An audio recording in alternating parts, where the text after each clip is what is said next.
Hello, how are you? Paul Riley, the driving instructor in Leicester here. I get asked a lot of questions by a lot of people, some that I work with, some that I don't, some I've never met. And quite often in urban legend, you'll hear things, you'll fail the driving test if, dot, dot, dot. And a lot of the time, the answer's not accurate. So I'm going to pick the 5 most common ones that get discussed with me and tell you what my experience has been for the last 10 plus years. And that the caveat in all this is that all of your driving examiners are all different people. They're individual human beings who make their own judgments. So that is possible that what I'm about to say may not be your experience because your driving examiner on your day decided to apply the rule in the way they saw fit. But this has been my experience of 10 plus years. You will fail your driving test if you break the speed limit. No, not necessarily. So what you may know, well, maybe you don't. If you look at your car dial when you drive, your car, my car, your driving instructor's car, let's say the dial says 30, then in truth, your car, if zapped by, say, a laser gun, police, plod, speed trap, would read about 27. Give or take, speedometers read about 3 under. That's so it allows for the inaccuracy of car instruments, because over time they could become defective. They shouldn't, but they could. And also that it's a tolerance for the fact that you may, go up a bit or down a bit a hill or something, and your speed just changes. So it would be a bit unfair if your car was doing dead 30 and then a little bit of a decline, you went to 31, and in a world where you got done for doing 1 mile an hour extra, wallop, you get a speeding ticket. That wouldn't be very fair. So your car reads about 3 more than you're doing, and your examiner would know that. And so there's a difference between I went a little bit over, I spotted it, got back on the brakes and I slowed it down a little bit, got its speed under control, and I was just going along aimlessly for 500 meters or more at 36 and a 30. So there is discretion, and it isn't as catastrophic as, oh Jesus, I did 32 and a 30, my test is ruined, and then your driving goes to pieces. Equally, don't risk it for a biscuit and go the other way and drive purposely over. But in reality, speed detection equipment will zap you when you're over the number. So at 70, speed camera doesn't do you at 70. It's often 10% plus 3 or something. So it could be 76 where the flash goes off.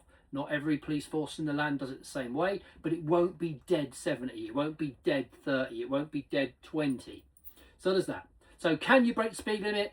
Slightly. Should you? No. But if you creep over, don't let it ruin your day. You'll fail if you have one hand on the steering wheel. No. You have to have full and control of your car at all times, and maybe 2 hands are better than 1 hand. But depending on where your hand is on the wheel, you can still have control. So for example, if you're reversing for any length of time, preferably in a straight line, you may hold your hand at dead center, 12 o'clock. You might reach around the back of the seat, like you've probably seen your dad doing when he reverses. Look back this way so you can see where you're going, good idea. And reverse the car with 1 hand, because not a lot of turning is required. You could drive in a perfectly straight road with 1 hand on the wheel, because of course, anytime you change gear, indicate, whatever, there is only 1 hand on the wheel. And in a real simple sort of way, someone in the world only has 1 hand, and they're allowed to drive. So this whole you've got to have 2 hands on the wheel couldn't make sense, could it? Because someone in the world has 1 hand. So you have to have full control, and usually 2 is better than 1, in terms of control I mean. But it isn't as straightforward as, oh, 1 hand on the wheel, therefore you'll fail. If you lose control and go wibbly wobbly, well, yeah, maybe. You will fail for going the wrong way. No, independent driving is not your ability to be an expert navigator. It's simply that, I guess it's, can you do 2 things at once? Can you take input from signs and sat-nav and directions while reading the road and not losing focus? So if you're asked to take the second road on the left or the first road on the right and you miss it, no one cares. No one cares. So long as it's a road you're allowed to drive a car down, so not a one way the wrong way, not no entry, not a motorway on a driving test, for example, with just you and the examiner, not no motor vehicles, that kind of thing. So long as it's a road you can drive a vehicle down, they don't care. Now you can go the wrong way all test long, and it won't be held against you.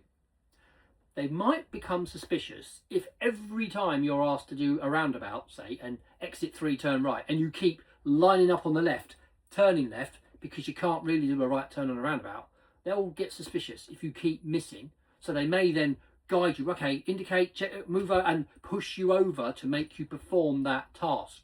So can you fail a test going the wrong way? No.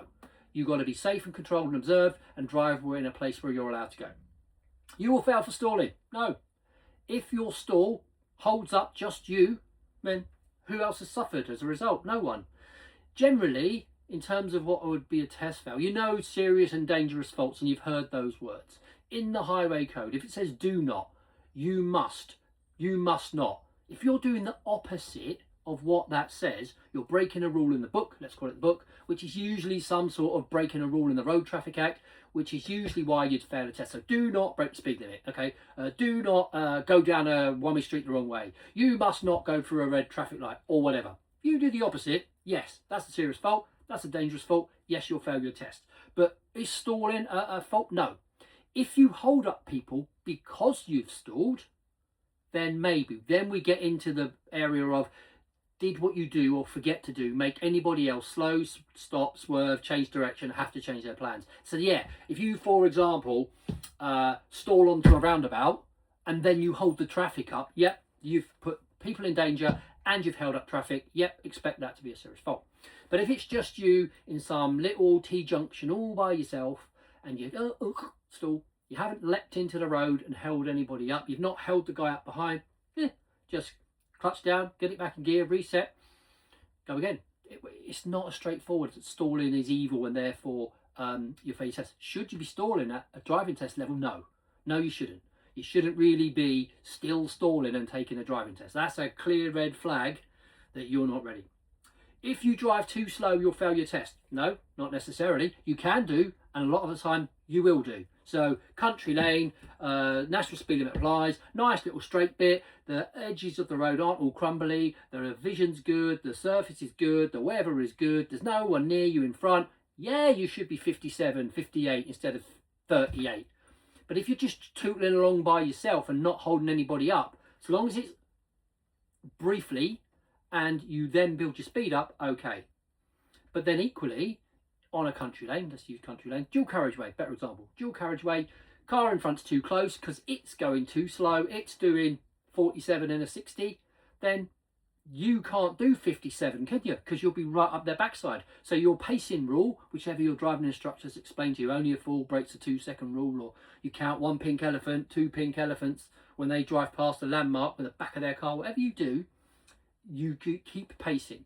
You don't have to prove you know how to overtake in a driving test. You don't have to go out of your way to show you know how, unless, for example, dual carriageway, 1 car in front, doing 50, speed limit 70, there's no cars in lane 2, maybe you should go around it. But it isn't a tick box requirement to say you can overtake in a test. It isn't in other tests, more advanced tests, but not in an L test.